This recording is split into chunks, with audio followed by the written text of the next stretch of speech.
A very good morning students, welcome to another class. हम पढ़ रहे हैं बायोलॉजिकल क्लासिफिकेशन और लास्ट क्लास में हमने किंगडम फंजाई के जनरल कैरेक्टर्स, उसमें रिप्रोडक्शन और उसकी 3 क्लासेस यानी कि फाइकोमाइसिटीज के अंदर ऊ एंड जाइगोमाइसिटीज एंड एस्कोमाइसिटीज को अच्छे से कवर कर लिया था।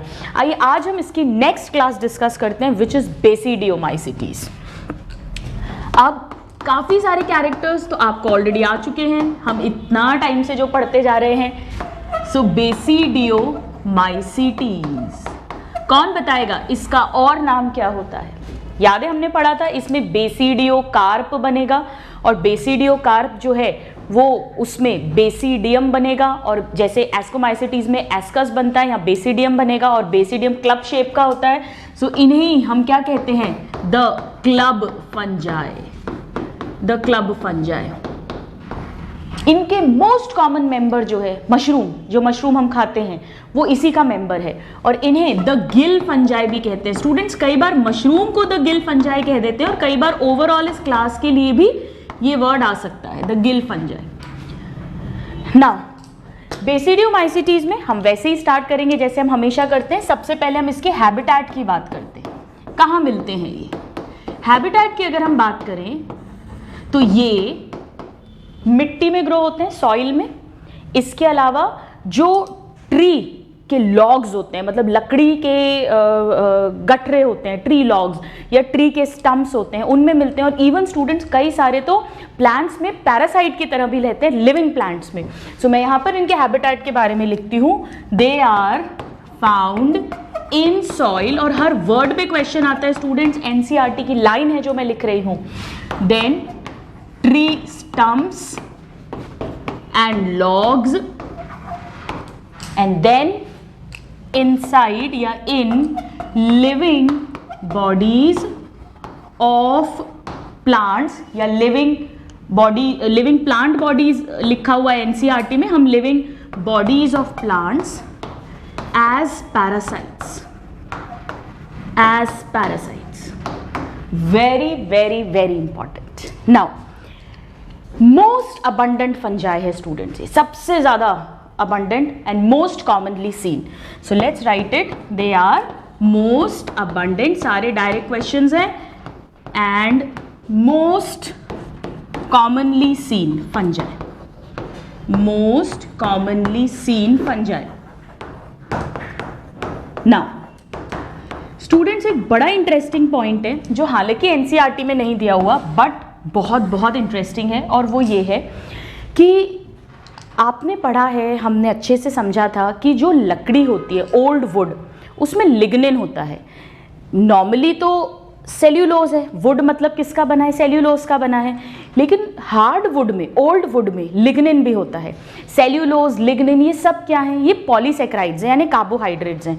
बट हमने समझा था कि लिग्निन एक बहुत हार्ड पॉलीसेक्राइड होता है, उसे डाइजेस्ट करना आसान नहीं है। किसी भी कड़क हार्ड चीज़ को डाइजेस्ट करना ज़्यादा मुश्किल होता है। हमने अभी तक पढ़ा है कि पूरे वर्ल्ड में, पूरी अर्थ पे डिकम्पोजर्स कौन कौन है? बैक्टीरिया और फंजाई। स्टूडेंट्स जो लिग्निन होता है, ओल्ड ट्रीज हैं, उनकी जो लकड़ी है, वुड है, वो बैक्टीरिया भी डाइजेस्ट नहीं कर पाते। उसका जो लिग्निन पार्ट है, सेल्यूलोज तो कर लेते हैं, लिग्निन नहीं कर पाते। इवन जो अदर फंजाई हैं, बेसिडियोमाइसिटीज को छोड़ दीजिए, तो जो अदर फंजाई हैं वो भी लिग्निन डाइजेस्ट नहीं कर पाते। तो बेसिडियोमाइसिटीज बहुत इंपॉर्टेंट हो जाते हैं क्योंकि ये सेल्यूलोज एंड लिग्निन दोनों को डाइजेस्ट कर सकते हैं। अगर बेसिडियोमाइसिटीज को अचानक से हम अर्थ से गायब कर दे तो क्या होगा? तो वो अर्थ जो है वो पुराने ओल्ड वुड का ढेर बन के रह जाएगा, एक डस्टबिन की तरह रह जाएगा, वो डिकम्पोज नहीं होगा। सो this is a very very interesting and a very unique point of this class, that they digest both cellulose and lignin. Cellulose तो और भी कर लेते हैं बट ये लिग्निन बड़ा यूनिक है। लिग्निन तो हम क्या कह सकते हैं कि लकड़ी के ये बेस्ट डिकम्पोजर्स हैं। So they are best decomposers of wood. Decomposers of wood, very very interesting and very important. यहाँ पर मैं एक एग्जाम्पल लिख रही हूँ स्टूडेंट्स, जैसे एक फंजाई है बेसिडियोमाइसिटीज क्लास का, जिसे गैनोडर्मा कहते हैं। ये जो गैनोडर्मा है इसे ब्रैकेट या शेल्फ फंजाई भी कहते हैं। अभी हम बात करेंगे, इसको अलग से भी लिखेंगे। ये बहुत पुरानी पुरानी जो लकड़ी है, ओल्ड, फुल ऑफ लिग्निन, उसे भी डाइजेस्ट कर लेता है। नाउ हम अभी तक सारी क्लासेस में क्या कर रहे थे, पहले हैबिटेट, और हैबिटेट के बाद हम क्या लिखते थे, इसके बाद हम लिखते थे कि माइसीलियम कैसा है। बताइए कैसा होगा मुझे। भाई हमने पढ़ा था सिर्फ फाइकोमाइसिटीज यानी ऊ और जाइगोमाइसिटीज में ए सेप्टेट था, बाकी सब में एस्को, बेसिडियो, ड्यूटेरो, तीनों में सेप्टेट एंड ब्रांच्ड होगा। तो बस यहां पर फटाफट से वही लिख देते हैं, सेप्टेट एंड ब्रांच्ड। माइसीलियम के बाद हम हमेशा बात करते थे पोर्स की, यानी जो सेप्टा के जो सेप्टल वॉल्स है उनमें पोर है या नहीं है। फाइकोमाइसिटीज तो एसेप्टेट है, तो पोर्स होने का सवाल ही नहीं उठता, लेकिन एस्कोमाइसिटीज में सिंपल सेंट्रल पोर्स मिले थे। और बेसिडियोमाइसिटीज में कौन से पोर्स मिलते हैं, किसको याद है? याद है आपको पढ़ाया था डोली पोर्स, वेरी वेरी इंपॉर्टेंट। वहां भी मैंने लिखवाया था कि डोली पोर जो है ये कैरेक्टरिस्टिक फीचर है बेसिडियोमाइसिटीज का, और इस पे बहुत क्वेश्चन आता है। लेकिन this is the characteristic feature, लेकिन दो एक्सेप्शंस हैं स्टूडेंट्स, दो ऐसे बेसिडियोमाइसिटीज ग्रुप्स हैं जिनमें डोली पोर्स नहीं मिलते हैं, और वो है रस्ट एंड स्मट। वो अपने को याद करना पड़ेगा, यानी पक्सीनिया और Ustilago. So except rust and smut, ये रटा होना चाहिए, डायरेक्ट क्वेश्चन आता है। सभी बेसिडियोमाइसिटीज में डोली पोर्स मिलेंगे, लेकिन रस्ट और स्मट में नहीं मिलते। नाउ इसके बाद हम हमेशा क्या पढ़ते थे, हम पढ़ते थे इसमें टाइप ऑफ रिप्रोडक्शन। तो पहले मैं यहां पर वेजिटेटिव रिप्रोडक्शन की बात करती हूं, यहां से लिख लेते हैं हम। सो वेजिटेटिव रिप्रोडक्शन बताइए कैसे होगा, वैसे ही जैसे सब क्लासेस में हो रहा था। कैसे हो रहा था? सब में हमने लिखा था फ्रैगमेंटेशन। सिर्फ यीस्ट में बडिंग फिजन भी होता है, बाकी सब में क्या लिखा है हमने? फ्रैगमेंटेशन। कंपेयर कर करके पढ़ रहे हैं हम बार बार, ताकि हमें सब कुछ अच्छे से याद हो सके। इसके बाद हम लिखते थे हमेशा अबाउट एसेक्सुअल रिप्रोडक्शन। याद है आपको? एसेक्सुअल स्पोर्स के बारे में हम लिखते थे, जैसे हमने फाइकोमाइसिटीज में लिखा था। ऊमाइसिटीज के अंदर हमें जू स्पोर्स मिलते हैं, मोटाइल प्लानोस्पोर्स, जबकि जाइगोमाइसिटीज के अंदर हमें ए प्लानोस्पोर्स या स्पोरांजियोस्पोर्स मिलते हैं, साथ में क्लेमाइडियोस्पोर्स, ओएडिया भी मिलता है। एस्कोमाइसिटीज में हमने कोनिडिया लिखा था, और वहां मैंने आपको बताया था कि बेसिडियोमाइसिटीज में एसेक्सुअल रिप्रोडक्शन नहीं देखा जाता है, वहां पर एसेक्सुअल स्पोर्स नहीं बनते हैं। ड्यूटेरोमाइसिटीज में वापस एस्को की तरह हम क्या लिखेंगे? कोनिडिया। बट अभी यहां पर क्या लिखेंगे? Asexual spores absent. एक्चुअली कुछ एक्सेप्शंस होते हैं, इसीलिए जनरली एब्सेंट है, बट आपके नेवल पर आपको यही समझना है कि एसेक्सुअल रिप्रोडक्शन नहीं होता और एसेक्सुअल स्पोर्स भी नहीं बनते हैं। नाउ नेक्स्ट हम सब में लिखते थे सेक्सुअल रिप्रोडक्शन, जो हमने लाइफ साइकिल पढ़ी थी। और सेक्सुअल रिप्रोडक्शन जब हम लिखते थे तो मैंने आपको बताया था सिर्फ ड्यूटेरोमाइसिटीज में सेक्सुअल नहीं होगा, बाकी सब में सेक्सुअल हमने पढ़ा था। एस्कोमाइसिटीज में क्या होता था स्टूडेंट्स, याद है आपको? सोमैटोगैमी के थ्रू प्लाज्मा या प्रोटोप्लास्ट का फ्यूजन होता था। थोड़ी देर के लिए टू कैरियन यानी two nucleated binucleated dikaryotic stage बनती थी, फिर वो फ्यूज कर जाएंगे। किसके अंदर फ्यूज करते थे? एस्कोकार्प फ्रूटिंग बॉडी बनती थी, उसमें एस्कस होता था कप शेप्ड का, सैक लाइक, इसीलिए हमने उसे सैक फंजाई कहा एस्कोमाइसिटीज को। उसमें मियोसिस होता था एस्कस के अंदर, उससे एस्कोस्पोर्स बनते थे, और फिर वो एंडोजीनसली बनते थे, और फिर वो रिलीज होकर और न्यू जो भी फंजाई है वो बनाते थे। यहां हमने क्या पढ़ा था? इसमें हमने ये पढ़ा था कि यहां पर पहले प्लाज्मोगैमी किस तरह से होगी, यानी प्रोटोप्लास्ट का फ्यूजन फर्स्ट स्टेप जो होता है सेक्सुअल रिप्रोडक्शन का, मेनली तो होता है सोमैटोगैमी। और क्या मतलब है सोमैटोगैमी का? सोमैटोगैमी का मतलब हमने अच्छे से पढ़ा था कि दो वेजिटेटिव सेल्स या सोमैटिक सेल्स, क्यों? क्योंकि यहां पर सेक्स ऑर्गन्स एब्सेंट है। याद आया आपको? यहाँ सेक्स ऑर्गन्स एब्सेंट है, और अगर सेक्स ऑर्गन्स एब्सेंट है तो गैमीट्स भी एब्सेंट है। तो सोमैटो मीन्स दो सोमैटिक सेल्स या वेजिटेटिव सेल्स जो है डिफरेंट स्ट्रेन्स के वो आपस में फ्यूज करते थे, और फिर याद है क्लैम्प कनेक्शन होता था, फिर डाइकैरियोटिक कंडीशन बनती थी जो लॉन्ग लिव्ड है इनमें, वही सब मैं लिखने वाली हूँ। सो सोमैटोगैमी का मतलब यहाँ वापस लिखती हूँ क्योंकि एनसीईआरटी में वर्ड बाय वर्ड लिखा हुआ है, this is fusion of two vegetative और somatic cells of different strains of fungi, different strains of fungi। ये मोस्ट कॉमन होता है एस्कोमाइसिटीज में भी, बेसिडियोमाइसिटीज में भी, लेकिन सिर्फ यही तरीका नहीं है। हमने पढ़ा था, किसको याद है, पक्सीनिया में कैसा होता है, स्पर्मेटाइजेशन।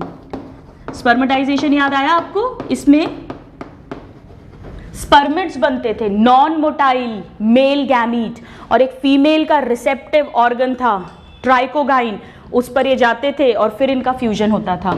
तो स्पर्मेटाइजेशन जो है, this is seen in Puccinia. Puccinia याद आया? बट एक पूछेंगे तो somatogamy, right. Now sex organ absent है, सेक्स गैमीट्स यानी सेक्स सेल्स भी एब्सेंट है, एक्सक्यूज मी, गैमीट्स नहीं बनेंगे, सोमैटोगैमी से प्रोटोप्लाज्म का फ्यूजन हो गया। इसके बाद में डाइकैरियोटिक स्टेज लॉन्ग लिव्ड होती है, नेक्स्ट पॉइंट जो हम अच्छे से जानते हैं, यानी इनका माइसीलियम ज्यादातर कैसा रहेगा, बाय न्यूक्लिएट रहेगा। So dikaryotic phase is long lived, और इसीलिए क्वेश्चन आता है स्टूडेंट्स कि इनकी लाइफ में ज्यादातर कौन सी स्टेज देखने को मिलती है, ये वाली। So this is the dominant phase of their life cycle. So it is long lived, या हम कहें ये सारे questions हैं dominant phase of life cycle। हम one by one सबको पढ़ रहे हैं। dominant phase यानी माइसीलियम मोस्टली बाइन्यूक्लिएट मिलेगा, उसके बाद फिर वो फ्यूज करेंगे, जो न्यूक्लियस है वो फ्यूज करेंगे। वो कब फ्यूज करेंगे, पहले फ्रूटिंग बॉडी बन जाएगी। तो फ्रूटिंग बॉडी कौन सी थी इसमें बताइए, फ्रूटिंग बॉडीज को क्या बोलते थे, एस्कोमाइसिटीज में एस्कोकार्प, और यहां पर बेसिडियोकार्प। और इस बेसिडियोकार्प के अंदर क्या बनता था students, this it has basidium, जो क्लब शेप का, इसीलिए the club fungi, it has basidium. Ascomycetes में एस्कस बनता था, याद आ रहा है ना, लाइफ साइकिल पढ़िए तो सब याद आएगा। और बेसिडियम प्रोड्यूस करता है बेसिडियोस्पोर्स बाय मियोसिस, लेकिन एक्सोजीनसली। तो यहां पर मैं लिखती हूं basidium produce basidiospores, basidiospores, but कैसे, एक्सोजीनसली। ये बड़ा इंपॉर्टेंट पॉइंट है स्टूडेंट्स, क्योंकि एस्कोस्पोर्स जो हैं वो एंडोजीनसली प्रोड्यूस होते हैं एस्कस के अंदर, और ये एक्सोजीनसली प्रोड्यूस होता है। यानी कि न्यूक्लियस का फ्यूजन कहाँ होगा, इसी बेसिडियम में या बेसिडियोकार्प, एक ही बात है, कार्प मतलब वो स्टॉक और बेसिडियम, तो बेसिडियम के अंदर कैरियोगैमी होगी, न्यूक्लियस का फाइनल फ्यूजन। बेसिडियम के अंदर ही स्पोर्स का फॉर्मेशन होगा, यानी मियोसिस भी यही होगा। तो मैं नेक्स्ट पॉइंट लिख रही हूं, very very important, and that is karyogamy and meiosis. NCERT की लाइन है, very very important, and meiosis occurs in basidium, जबकि एस्कोमाइसिटीज में ये काम एस्कस के अंदर होता है। वेरी वेरी इंपॉर्टेंट, तो ध्यान रखना, एस्कोस्पोर्स और basidiospores they are formed because of meiosis, so they are haploid spores, जबकि ऊस्पोर्स और जाइगोस्पोर्स जो फाइकोमाइसिटीज में बनते हैं सेक्सुअल रिप्रोडक्शन के दौरान, दे विल अंडरगो मियोसिस, यानी दे आर डिप्लॉयड, और फिर उनमें मियोसिस होकर स्पोर्स बनेंगे। सो वेरी वेरी वेरी इंपॉर्टेंट, आप इसको नोट डाउन करिए, फिर हम और पॉइंट्स को पढ़ते हैं। आइए स्टूडेंट्स, अब इसके कॉमन एग्जाम्पल्स देखते हैं। इसमें जो मोस्ट कॉमन आता है वो है मशरूम्स। वो मशरूम्स जो हम खाते हैं, यानी काफ़ी सारे एडिबल हैं और कुछ नॉन एडिबल मशरूम्स भी इसमें आते हैं। जो मोस्ट कॉमनली मशरूम खाया जाता है दैट इज एगैरिकस कैम्पेस्ट्रिस, तो मैं उसी का नाम लिखने वाली हूँ। So now let's talk about the examples. First is mushroom. Mushroom खाने योग्य भी हो सकते हैं या नॉन एडिबल भी हो सकते हैं. Edible and non edible. Edible एक मशरूम का नाम लिख देती हूं, अगैरिकस कैम्पेस्ट्रिस. कैम्पेस्ट्रिस, अगैरिकस जहां भी आ जाए वहां आप समझ जाना कि ये बेसिडियोमाइसिटीज का मोस्ट कॉमन मेंबर है, दैट इज मशरूम. अब स्टूडेंट्स कुछ मशरूम होते हैं जो जहरीले होते हैं, पॉइजनस है. जैसे आप सबने I am sure Julius Caesar के बारे में सुना होगा, पढ़ा होगा अपनी प्रीवियस बुक्स में. शेक्सपियर की बहुत फेमस स्टोरी है. तो सीजर को जो जहर दिया गया था वो एक मशरूम खिलाया गया था जो पॉइजनस मशरूम होता है, और उन पॉइजनस मशरूम्स को टोडस्टूल कहते हैं. सो सेकंड मशरूम, मशरूम के बाद पॉइजनस मशरूम. टोडस्टूल्स क्या है? कुछ नहीं है, पॉइजनस मशरूम्स का ही दूसरा नाम है. सो दे आर जहरीले, टॉक्सिक, पॉइजनस मशरूम्स. और इनका जीनस जो है वो अगैरिकस नहीं है, इनका जीनस होता है स्टूडेंट्स एम अनीता. ऐसा बोलो कि मैं अनीता हूं, आई एम अनीता, बट मैं आई हटा देती हूं तो क्या बन गया ये एम अनीता. अब एक्चुअली ये अमानिता है, आप कैसे भी याद रखो, मैंने याद करने का तरीका बताया. एम अनीता एक बहुत सेल्फिश लड़की है और सेल्फिश लोग जहरीले होते हैं. सो एम अनीता. और जिस एम अनीता जीनस के मशरूम से सीजर को मारा गया था वो है सिजेरिया. सिजेरिया, इसको सीजर्स मशरूम भी बोलते हैं, सीजर्स मशरूम, क्योंकि सीजर की, जूलियस सीजर की इससे डेथ की गई थी. सो अमानिता सिजेरिया. और भी कई सारे हो सकते हैं, सब में अमानिता स्टार्टिंग में मिलेगा आपको. नाउ थर्ड जो है स्टूडेंट्स वो है rust. Rust and smut. Rust और स्मट जो होते हैं स्टूडेंट्स ये बहुत सारे लिविंग प्लांट्स पे रहते हैं, यानी बेसिकली पैरासाइट्स होते हैं, कई सारी डिजीज कॉज करेंगे, अभी हम नाम भी लिखेंगे. रस्ट ही पक्सीनिया है. याद है मैंने आपको ट्रिक से लर्न करवाए थे फंजाई के फर्स्ट लेक्चर में.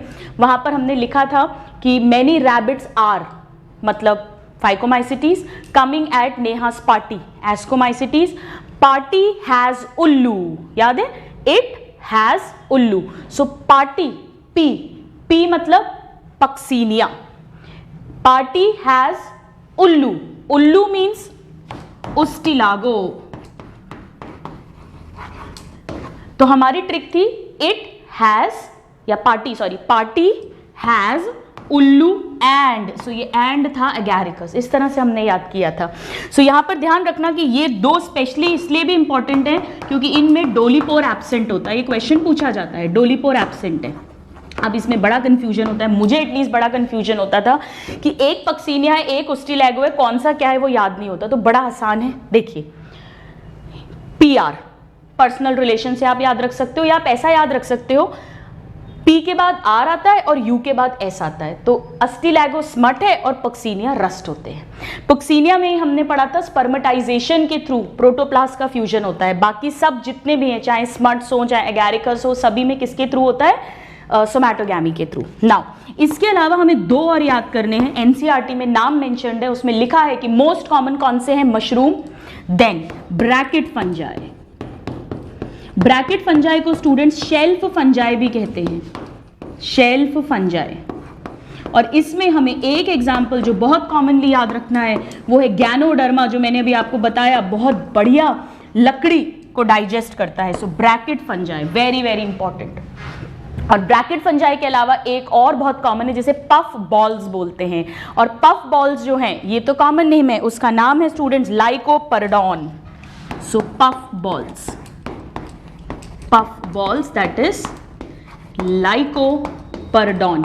इसको कैसे याद रख सकते हो? डॉन जो है उन्हें पफ बॉल्स बहुत पसंद है. सो डॉन से याद रख सकते हो, डॉन वाला जो है वो पफ बॉल्स हैं. ये कॉमन नेम्स हैं और ये सारे इनके zoology I mean botanical names हैं, जो बोटानिकल नहीं, जो टेक्निकल नेम्स हैं, फंजाई के नेम्स हैं. So these are all the important ones. NCERT में जो मेंशन्ड है उसमें लिखा है मोस्ट कॉमन है ये और ये ऐसा दिया हुआ है. और फिर एग्जाम्पल्स में रस्ट और स्मट को भी मेंशन किया गया है. हालांकि टोडस्टूल वहां नहीं है, but they all are very very important. आप इसको नोट डाउन करिए, फिर हम आगे बढ़ते हैं. So now let's move on to the last and final class of fungi and that is Deuteromycetes, number 5th. हमने oomacetes, zygomacetes को दोनों को साथ पढ़ा है तो उस हिसाब से ये नंबर 4 हो जाएगा, वो सब क्लासेस थे. फिर Ascomycetes, Basidiomycetes and now finally Deuteromycetes. क्या नाम रखा था Deuteromycetes का अपन ने, किसको याद है? एक नाम मैंने बताया था, Fungi imperfecti या द imperfect fungi. एक ही बात है, imperfect fungi. अब क्यों कहते हैं इन imperfect fungi, इसको डिस्कस हम हालांकि प्रीवियस लेक्चर्स में कर चुके हैं, बट एक बार फिर बताना जरूरी है स्टूडेंट्स. सेक्सुअल रिप्रोडक्शन को, सेक्सुअल फेज को परफेक्ट फेज माना जाता है और इनमें वो फेज एब्सेंट होगा. ये सिर्फ वेजिटेटिव या एसेक्सुअली रिप्रोड्यूस करते हैं, यानी इनमें सेक्सुअल रिप्रोडक्शन एब्सेंट है, इसीलिए ऐसा मानते हैं कि ये इम्परफेक्ट फंजाई हैं. एक्चुअली जब भी कोई फंजाई डिस्कवर होता है जिसके सेक्सुअल रिप्रोडक्शन की नॉलेज नहीं होती है, उसे इसी क्लास में डाल दिया जाता है, लाइक अ डस्टबिन, इसमें डाल देते हैं. और जब उसके सेक्सुअल फेज की नॉलेज मिल जाती है तो फिर उसको वापस उठाकर डिपेंडिंग अपॉन वो एस्कोकार्प फ्रूटिंग बॉडीज बना रहा है, बेसिडियोकार्प बना रहा है, क्या बना रहा है, फिर उसको रिस्पेक्टिवली एस्कोमाइसिटीज या बेसिडियोमाइसिटीज में क्लासिफाई कर देते हैं. तो एक तरह से ये क्या है, ये डस्टबिन फंजाई हैं. So they are also called the dustbin fungi, क्योंकि जिसका भी सेक्सुअल फेज के बारे में नॉलेज नहीं है, जिस भी फंजाई की, उसको एक बार ड्यूटेरोमाइसिटीज में डाल दिया जाता है. चलिए स्टार्ट करते हैं.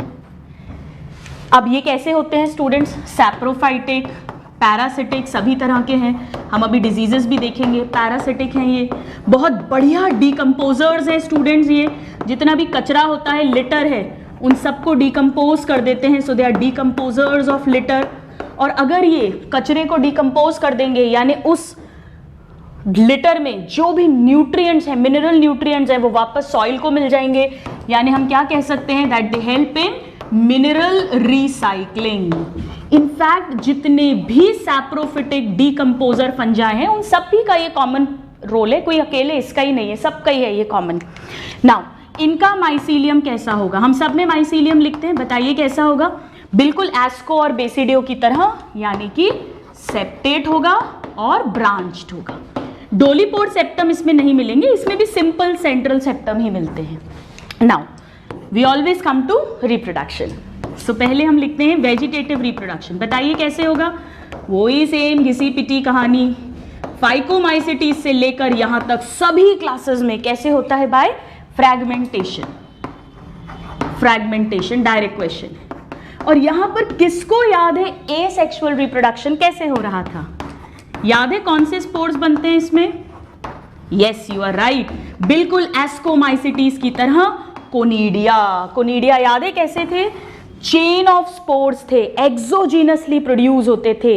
वो स्टेरिगमेटा स्पेशल ब्रांचेस थी. कोनिडियोफोर, उसकी फिर ब्रांचिंग थी, प्राइमरी रेमा है, सेकेंडरी रेमा है, फिर वो फ्लास्क बॉटल शेप के सेल्स थे और वो कट करते थे कोनिडिया को चेन्स में. सो बाय कोनिडिया.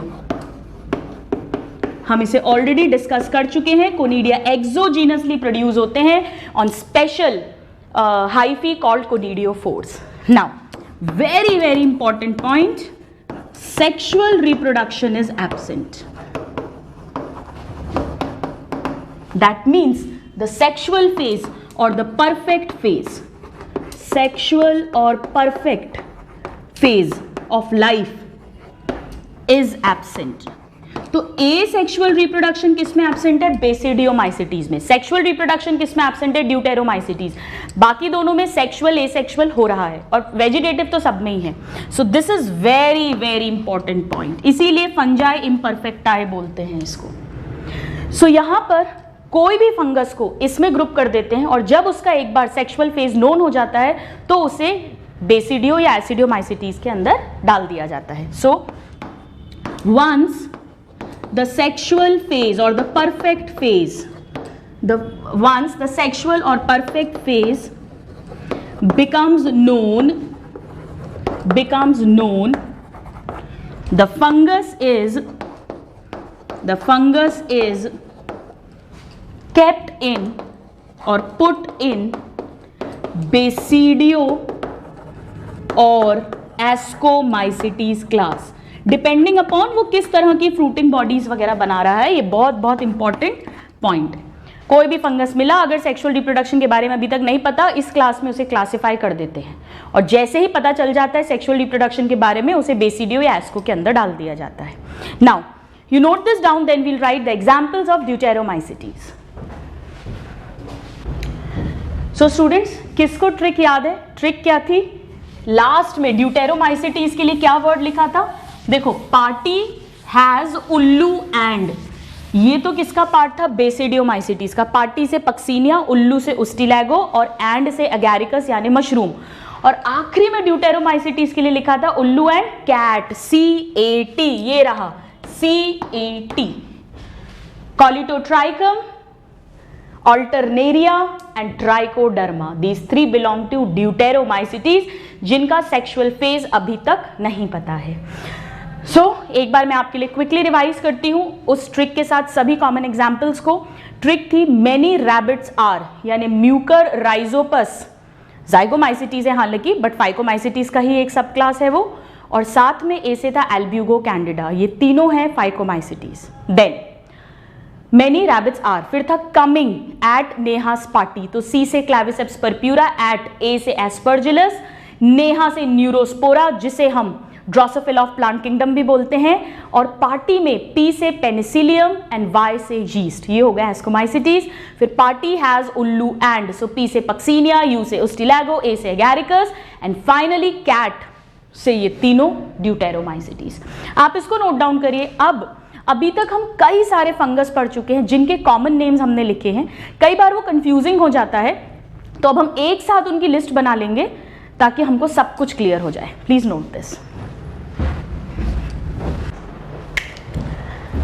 आइए स्टूडेंट्स, अब मैं ऑलरेडी कुछ नाम लिख चुकी हूँ सम टाइप्स ऑफ फंजाई के, आपको मुझे उनके कॉमन नाम बताने हैं, देखते हैं कितनों ने पढ़ाई करी है।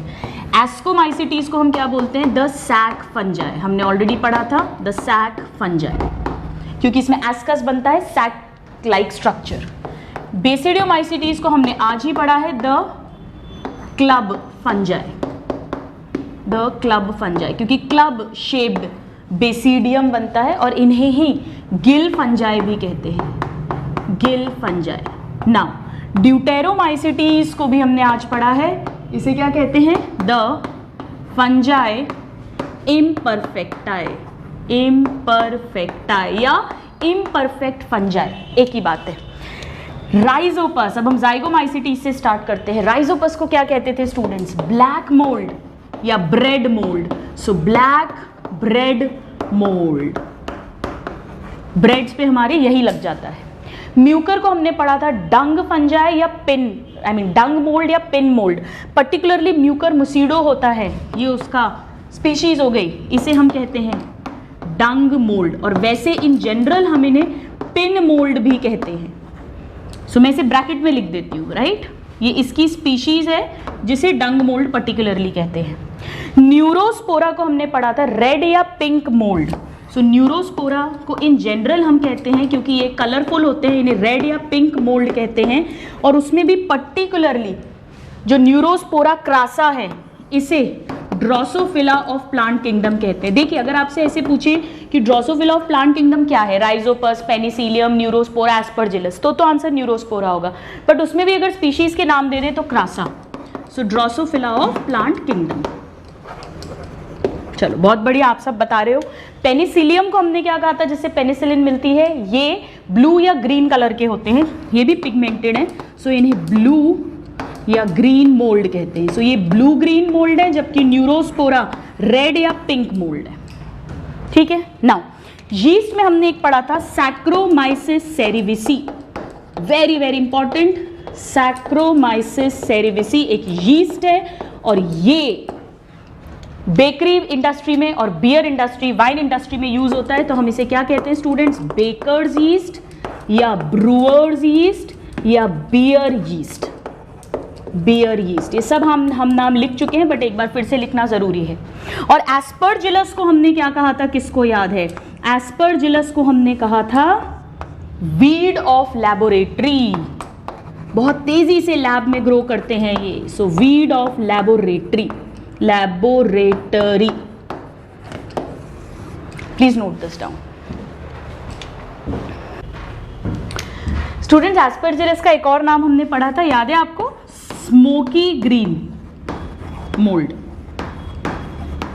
तो तीनों ही पिगमेंटेड हैं, तीनों एस्कोमाइसिटीज के मेंबर्स हैं, न्यूरोस्पोरा, पेनिसिलियम और एस्परजिलस। इनमें से पेनिसिलियम जो है वो ब्लू ग्रीन है, जो न्यूरोस्पोरा है वो रेड पिंक है, और ये था ग्रीन स्मोकी मोल्ड। नाउ मॉर्चिला क्या पढ़ा था अपन ने? इन्हीं का नाम है मॉरल्स।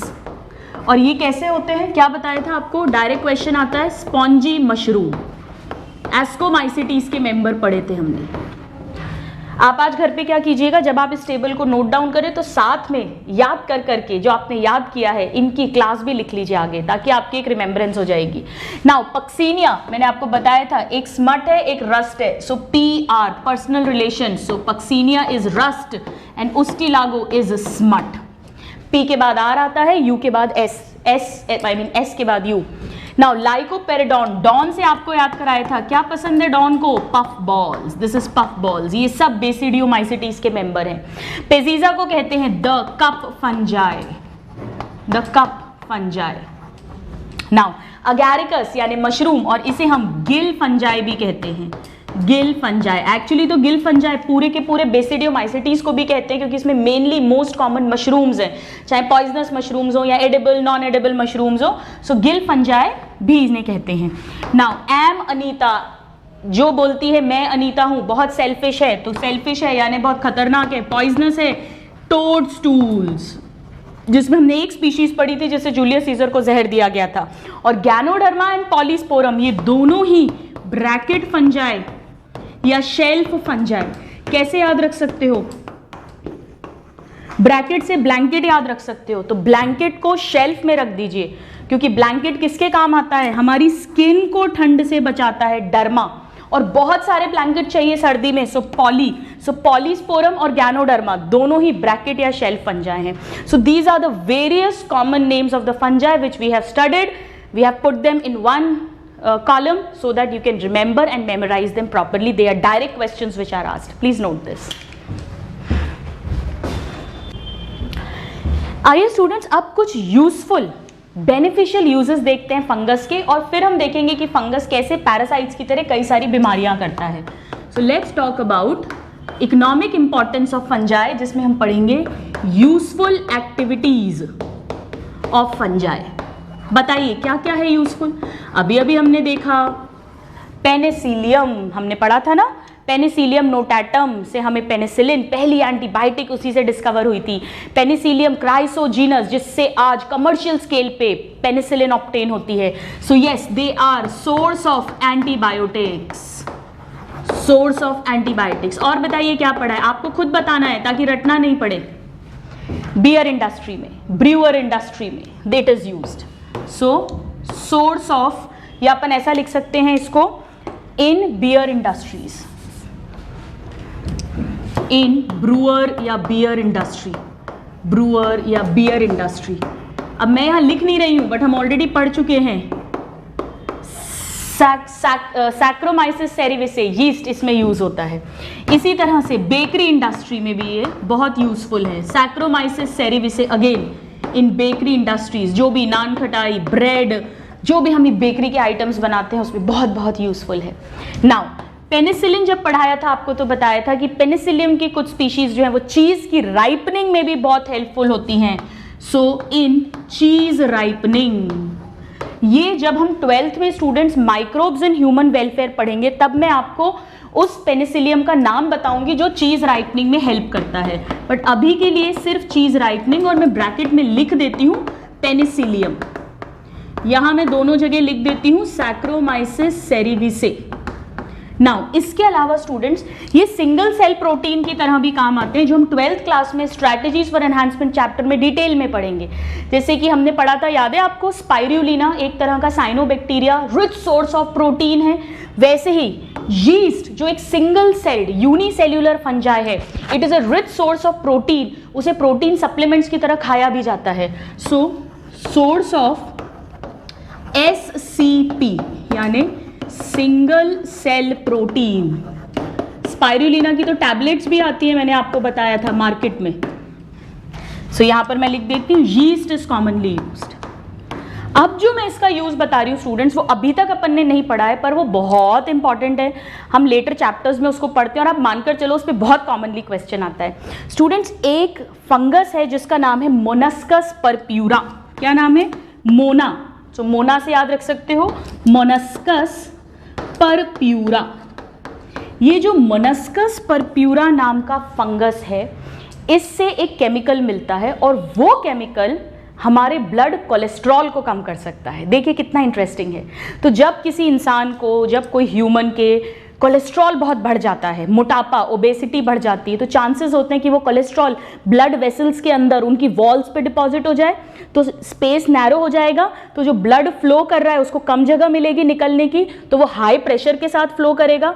वैसी बात है जैसे एक पानी का पाइप है, आप उसको पतला नैरो कर दोगे तो पानी ज़्यादा प्रेशर से जाएगा।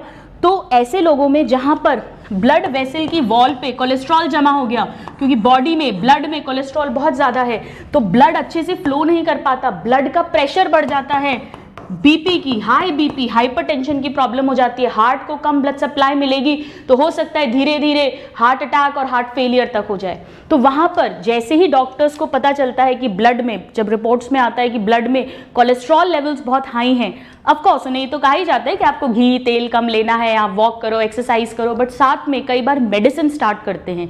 वो जो मेडिसिन है, ब्लड कोलेस्ट्रॉल लोअरिंग मेडिसिन है, वो स्टैटिन्स कहलाते हैं और वो इन्हीं फंगस से मिलते हैं। देखिए कितना इंपॉर्टेंट यूज है, खूब क्वेश्चन आता है इस पे। So they are source of statins.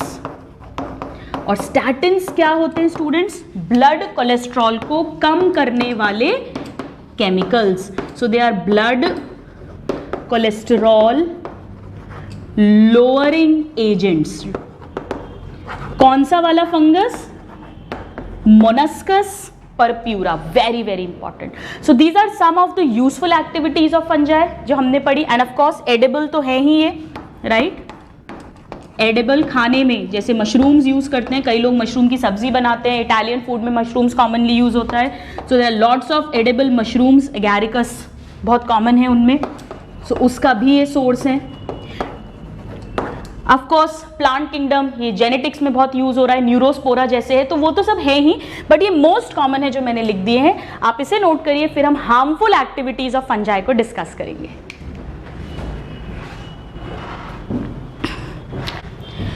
तो आइए स्टूडेंट्स, अब हम देखते हैं हार्मफुल इंपॉर्टेंस। अब मैंने यहाँ पर क्या किया है, हार्मफुल इंपॉर्टेंस मतलब, हार्मफुल एक्टिविटीज मतलब जो ये बीमारियां कॉज करेंगे। तो पहले हम प्लांट में जो डिजीजेस करते हैं, जो मोस्ट कॉमन जिन पे क्वेश्चन आता है, वरना तो देखो एंडलेस लिस्ट है, हम सब कुछ याद नहीं कर सकते हैं। सो हम क्लास वाइज प्लांट डिजीजेस को देखेंगे। तो पहले हम देखते हैं फाइकोमाइसिटीज के क्लास के फंगस कौन कौन से हैं जो प्लांट में डिजीजेस करते हैं। तो फाइकोमाइसिटीज में हम जानते हैं दो ग्रुप्स आ जाएंगे, oomaicites and zygomaicites।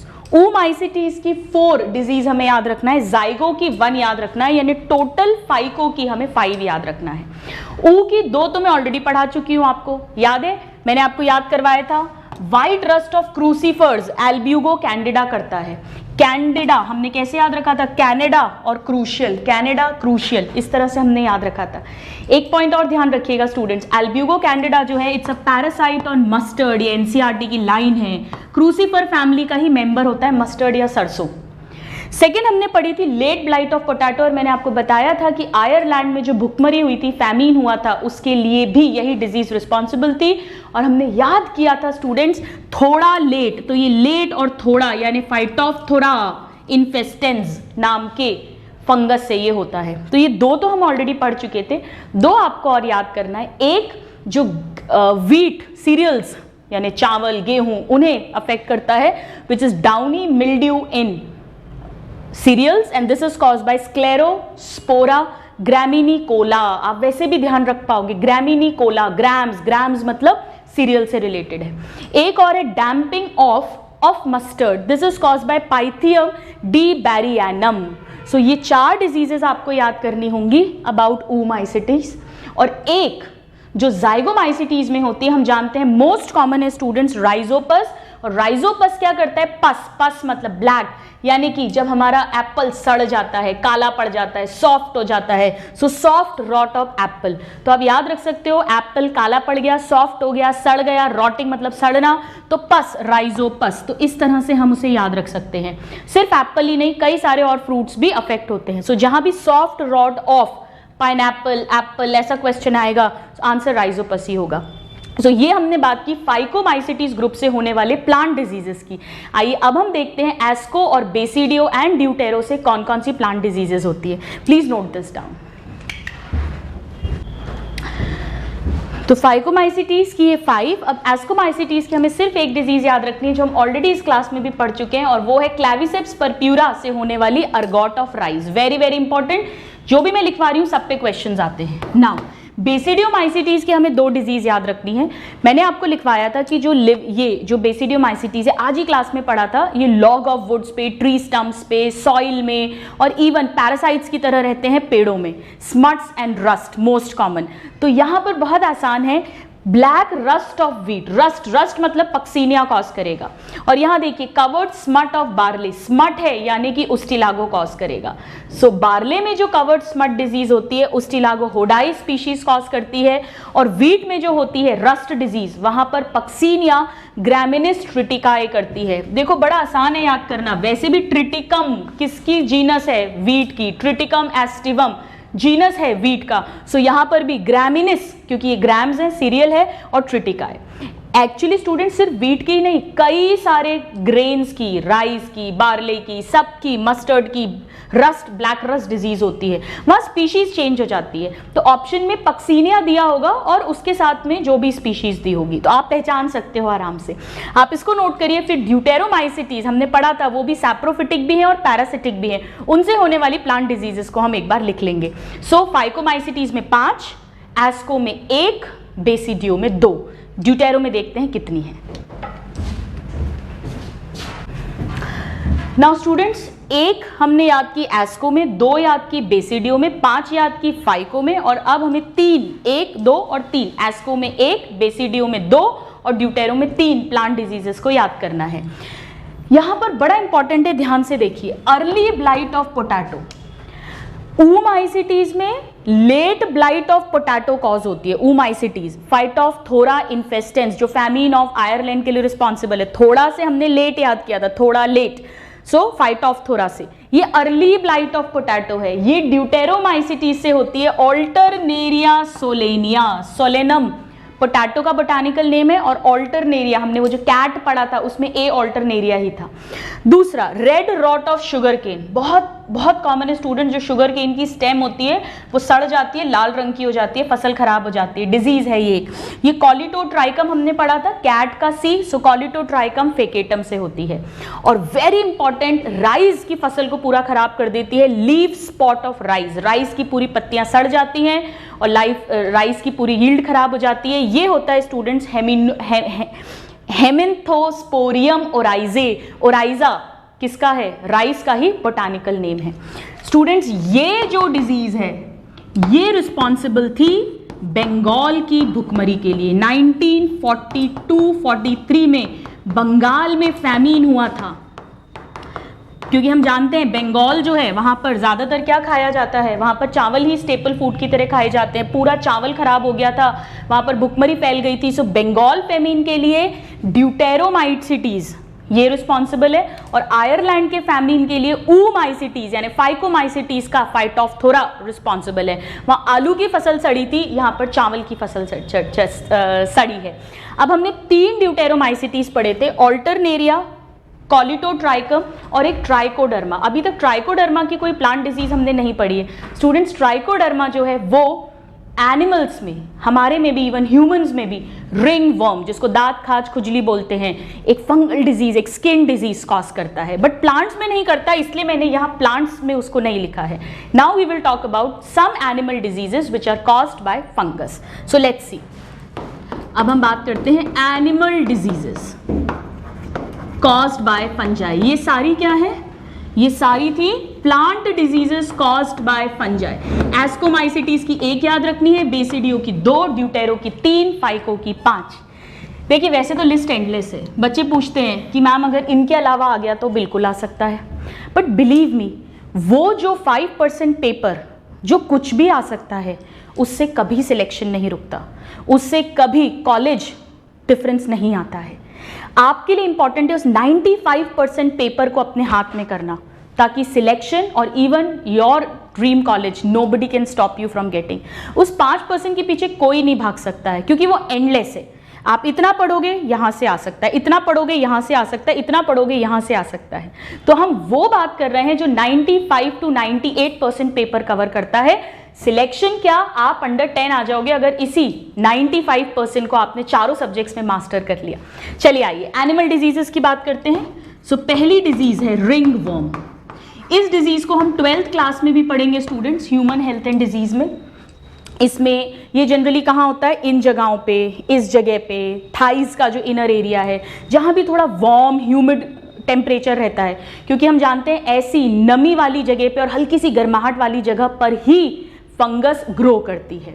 So ring worm जो है this is caused bye trichoderma, और ट्राइकोडर्मा ड्यूटेरोमाइसिटीज को बिलोंग करता है। एक्चुअली 3 फंगस कॉज करते हैं ये, trichoderma, microsporum and Epidermophyton. Epidermophyton, ये मैं आपको ट्रिक भी लिखवाती हूं 12th क्लास में, MET, MET। माइक्रो, मैक्रो नहीं है, क्योंकि एक बार क्वेश्चन आया था कि इनमें से कौन है जो रिंगवर्म कॉज नहीं करता, और वहां मैक्रो दे दिया था और बच्चों ने गलत आंसर कर दिया था। सो माइक्रो, एपिडर्मो एंड ट्राइकोडर्मा, ये तीनों ही रिंगवर्म करते हैं, जिसमें इचिंग होती है और फिर स्केली लीजन्स बन जाते हैं स्किन पे। सो let me write here etching and ये सिम्टम्स हैं, लक्षण हैं, scaly lesions on skin, causes ऐसा लिख देते हैं, ये सिम्टम्स हैं। फिर एंटी फंगल मेडिसिन दी जाती हैं। इसके अलावा स्टूडेंट्स एस्परजिलस अपन ने पढ़ा था, कहाँ पढ़ा था, एस्कोमाइसिटीज में। उससे एक डिजीज ह्यूमंस में बहुत कॉमन है स्टूडेंट्स, लंग का इंफेक्शन हो जाता है जिसे एस्परजिलोसिस कहते हैं। नाम से ही समझ में आ रहा है एस्परजिलस से होगा। सो एस्परजिलोसिस, एस्परजिलस, एस्परजिलस की बहुत सारी स्पीशीज से हो सकता है ये, जैसे एस्परजिलस नाइगर बहुत कॉमनली कॉज करता है, या एस्परजिलस फ्लेवर्स एक्सेट्रा। एस्परजिलस जिसे वीड ऑफ लेबोरेटरी भी कहते हैं और जिसे ग्रीन स्मोकी मोल्ड भी हमने कहा था, एस्कोमाइसिटीज का ये मेंबर है। सो these are the various animal diseases, और in fact we can say humans को भी जो अफेक्ट करती हैं। so with this we come to an end of kingdom fungi। लेकिन अभी हमें फंजाई की जो दोस्ती की कहानी है, जो जय वीरू के किस्से हैं, वो सुनना बच गया है। एक दोस्ती ये निभाता है लोअर प्लांट्स यानी एल्गी के साथ, और एक दोस्ती ये निभाता है हायर प्लांट्स यानी जिम्नोस्पर्म, एंजियोस्पर्म की रूट्स के साथ। इन दोस्ती के किस्सों की हम बात करेंगे, बट पहले आप इसको नोट करिए। तो आइए स्टूडेंट्स, अब हम पहली दोस्ती पढ़ेंगे जय और वीरू की, जहां पर जय है फंगस और वीरू है रूट्स ऑफ हायर प्लांट। लेकिन इस स्टोरी के एंड में कोई मरने नहीं वाला है, दोनों एक दूसरे की हेल्प करते हैं। एक दूसरे की हेल्प करते हैं यानी दोनों पार्टनर्स म्यूचुअली बेनिफिट होते हैं, यानी इसे हम कह सकते हैं symbiotic association. Symbiotic association, symbiotic मतलब दोनों will be benefited, both partners will be benefited। symbiotic association of fungi with किसके साथ है दोस्ती, roots of higher plants, roots of higher plants। Higher plants मतलब स्टूडेंट्स वो जिम्नोस्पर्म्स भी हो सकते हैं और वो एंजियोस्पर्म्स भी हो सकते हैं, और ये पूछा जाता है एंजियोस्पर्म्स। इतनी ज़रूरी है ये दोस्ती स्टूडेंट्स कि अगर ये दोस्ती नहीं रही, ये एक दूसरे के बिना जिंदा नहीं रह पाते। अगर ये फंगस इस प्लांट के साथ, उसकी जड़ों के साथ नहीं जुड़ा तो वो प्लांट की ग्रोथ हैम्पर हो जाती है, कई बार वो पेड़ मर जाता है, वो जिंदा ही नहीं रह पाता, सर्वाइव ही नहीं कर पाता। इस दोस्ती को कहते हैं माइकोराइजा। माइको का क्या मतलब है स्टूडेंट्स? माइको का मतलब है फंगस या फंजाई, इसके लिए यूज करते हैं माइको वर्ड। और राइजा वर्ड किसके लिए यूज करते हैं? राइजा रूट्स के लिए। So this is used for fungus and this is used, rhiza is used for roots of higher plant. इसे फंगल रूट्स भी बोल सकते हैं। रूट्स ऑफ हायर प्लांट के साथ फंगस की दोस्ती, mycorrhiza. So what is mycorrhiza? अब हम इसको ऐसे बना देते हैं, सिम्बायोटिक एसोसिएशन है, यानी यहां पर दोनों पार्टनर्स बेनिफिट होंगे, प्लस प्लस ऐसा लिखते हैं इसे। अगर पैरासाइट है, एक बेनिफिट हो रहा है, एक को नुकसान हो रहा है, तो प्लस माइनस ऐसा लिखते हैं। हम इकोलॉजी 12th क्लास में पढ़ेंगे। सो this is mutualism type of relationship. Mutualism, mutual दोस्ती है, दोनों बेनिफिट होंगे। सिम्बायोटिक का मतलब ही है, मैं यहां लिख देती हूं, बोथ पार्टनर्स। कौन कौन पार्टनर्स हैं? Plants partners and fungi, both partners are benefited. अब कैसे बेनिफिट होते हैं दोनों पार्टनर्स, आइए इसको समझते हैं। देखिए यहां मैं लिखती हूं फंजाई और यहां मैं लिखती हूं प्लांट।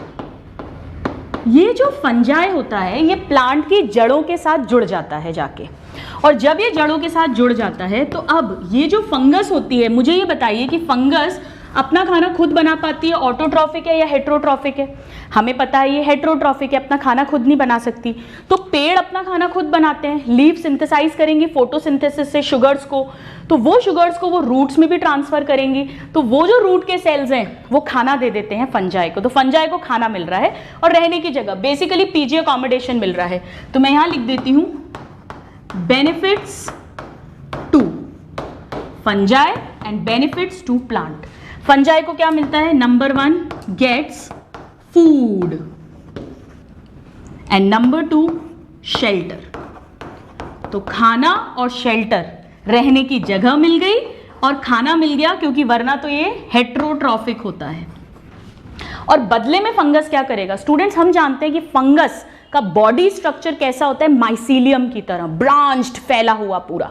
और अगर ये ब्रांच रहता है यानी सरफेस एरिया बढ़ जाएगा, और जब सरफेस एरिया मिट्टी में बढ़ जाएगा और ये प्लांट के साथ जुड़ा हुआ है तो ये हेल्प करेगा वाटर मिनरल्स के एब्जॉर्प्शन में, ज्यादा वाटर ज्यादा मिनरल एब्जॉर्ब करवाएगा। सो प्लांट के लिए क्या बेनिफिट होता है? That fungal mycelium increases area for absorption of water and minerals from soil। काफी सारे mineral students, but particularly phosphorus. अगर जो प्लांट के साथ पर्टिकुलर फंगस की स्पीशीज माइकोराइजल एसोसिएशन बनाती है, और अगर वो ना बनाए, उस पेड़ को ना फंगस की एसोसिएशन मिले, तो वो पेड़ मर जाता है स्टूडेंट्स, क्योंकि वो सफिशिएंट क्वांटिटी में मिनरल्स और वाटर जो है वो रॉ मटेरियल आ ही नहीं पाता है। So nitrogen, phosphorus etcetera, but phosphorus particularly important है, फॉस्फोरस। सो ये बेनिफिट दिया फंगस ने पेड़ को, ठीक है, ये बेनिफिट्स मिलते हैं। और क्यों? क्योंकि फंजाई की माइसीलियम जो है वो एक ब्रांच स्ट्रक्चर है। अब रूट में भी ये कहाँ है, उस बेसिस पे 2 टाइप की माइकोराइजल एसोसिएशंस होती हैं। बट एक उसके पहले बड़ा इंटरेस्टिंग पॉइंट है स्टूडेंट्स, कि जितने भी ऐसे प्लांट्स हैं जो फंगस के साथ माइकोराइजल एसोसिएशन बनाते हैं, और वर्ल्ड में मैक्सिमम प्लांट्स जो हैं एंजियोस्पर्म, जिम्नोस्पर्म्स, वो फंगस के साथ एसोसिएटेड रहते हैं। वीट हो, राइस हो, पाइनस हो, ऑर्किड्स हो। ऑर्किड्स तो जिंदा ही नहीं रह सकते हैं फंगस के बिना, ऑर्किड्स मर जाते हैं, वो इतना इंपॉर्टेंट है ये। उन सभी रूट्स में रूट कैप और रूट हेयर नहीं होते हैं। So let me write here that सच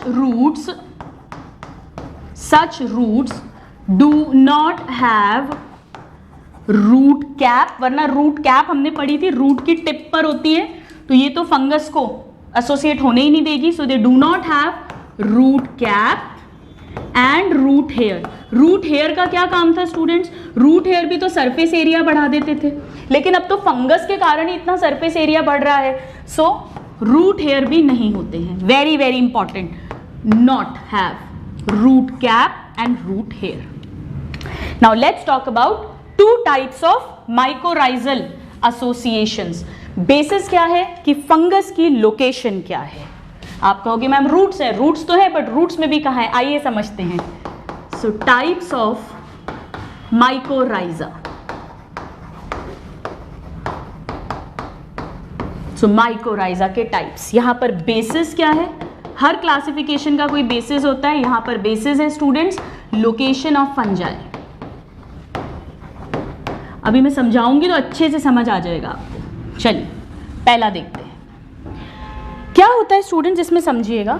जैसे सपोज करिए ये रूट है, ये रूट का एपिडर्मिस है ना, अपन पढ़ चुके हैं ये एपिडर्मिस है एनाटॉमी ऑफ फ्लावरिंग प्लांट में। एपिडर्मिस ऑफ रूट, एपिडर्मिस, और इसके नीचे कॉर्टेक्स होगा।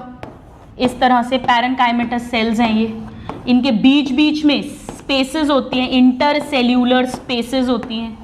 फिर और नीचे का स्ट्रक्चर आएगा, हम डिस्कस नहीं कर रहे हैं। So this is root cortex, ये सेल्स हैं और ये बीच बीच की स्पेसेस हैं, यानी इंटर सेल्यूलर स्पेसेस। ठीक है। अब 10% केसेस में क्या होता है कि जो फंगस है, अब ये मिट्टी में है पूरा हिस्सा, वो फंगस जो है वो उसका जो माइसीलियम है या हाइफी है वो इसके सरफेस पे, रूट के सरफेस पे बाहर की तरफ पूरा एक ना कवरिंग बना लेता है। तो सपोज ये इस तरह से पूरा फंगस, फंगल माइसीलियम यहां पर पूरे सरफेस पे लाइक दिस एक कवरिंग बना लेगा। और फिर कुछ हाइफी अंदर घुसेंगे और वो कभी भी सेल के अंदर नहीं घुसते हैं, ये प्लांट सेल्स हैं तो इनकी सेल वॉल भी होगी, उसको ये कभी ब्रेक नहीं करते हैं, ये इनमें रहेंगे। ये जो इंटर सेल्यूलर स्पेसेस हैं यहां ऐसे जाल बनाते जाते हैं इस तरह से like this, but inter cellular spaces में केवल आ रहा है समझ में, इस तरह से ये पूरा जाल बना लेंगे लाइक दिस। तो जो भी ये एब्जॉर्ब कर रहे हैं, एब्जॉर्प्शन एरिया बढ़ा दिया इन्होंने, तो वाटर और मिनरल्स एब्जॉर्ब कर ये रूट में दे देंगे जाइलम फ्लोएम तक, और फ्लोएम से जो खाना आ रहा है वो इनको मिल जाएगा। ये जो कवरिंग बनाते हैं इसे मैंटल कहते हैं, दिस इज कॉल्ड मैंटल। और ये जो नेटवर्क बनाया है इंटरसेल्यूलर स्पेसेस में, इस नेटवर्क को कहते हैं हार्टिग नेटवर्क। ये फंगस के ही हाइफी हैं या फंगस का माइसीलियम है, एक ही बात है, Hartig net. This is what, this is hyphae और माइसीलियम, एक ही बात है। माइसीलियम क्या है, हाइफी का नेटवर्क है।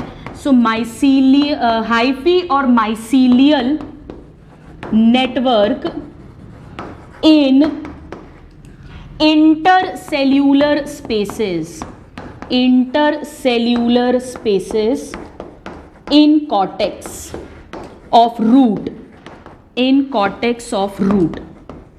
आया समझ में। और मैंटल क्या है, ये एक ऊन की तरह पूरा बाहर फैला हुआ है, फंगस अलग ही दिखता है बाहर पूरा। सो this is woolly covering of, क्या है ये, वही फंगल हाइफी या फंगल माइसीलियम। और कहां पर है ये, ऑन सरफेस ऑफ रूट। कौन सा surface, external surface of root.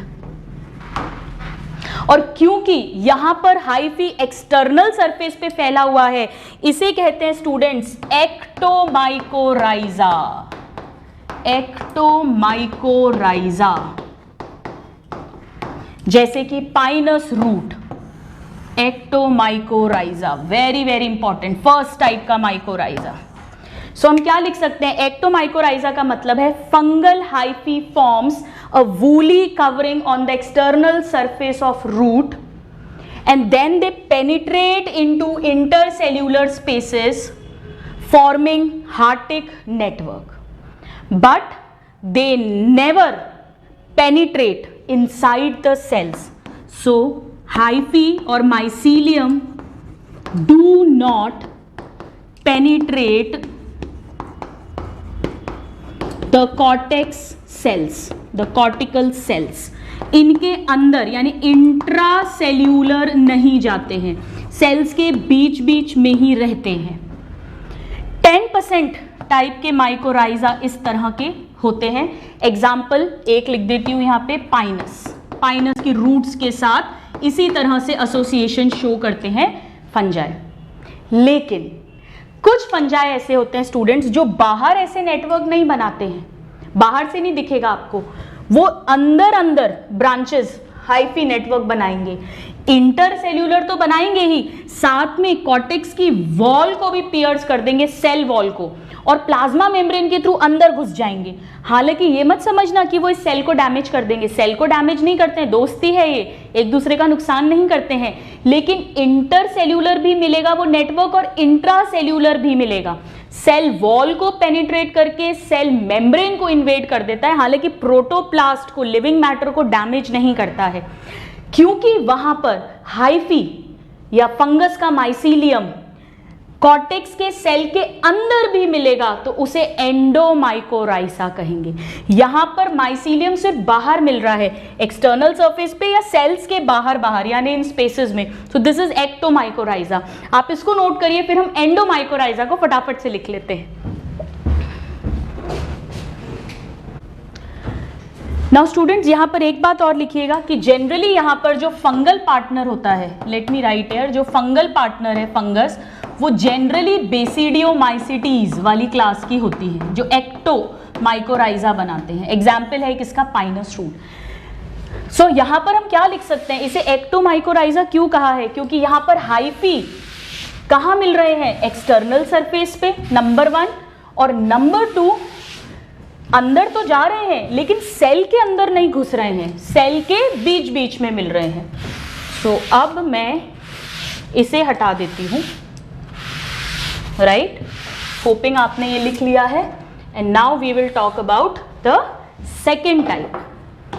इस पर एक बड़ा इंपॉर्टेंट क्वेश्चन भी आता है, अभी हम डिस्कस कर लेंगे. सो टाइप ऑफ माइकोराइजा की हम बात कर रहे हैं लोकेशन ऑफ हाइफी के बेसिस पर. अगर लोकेशन एक्सटर्नल सरफेस एंड सिर्फ इंटरसेल्यूलर स्पेस पर है तो एक्टोमाइकोराइजा, वरना एंडोमाइकोराइजा. 90% प्लांट्स यही एसोसिएशन शो करते हैं फंगस के साथ में.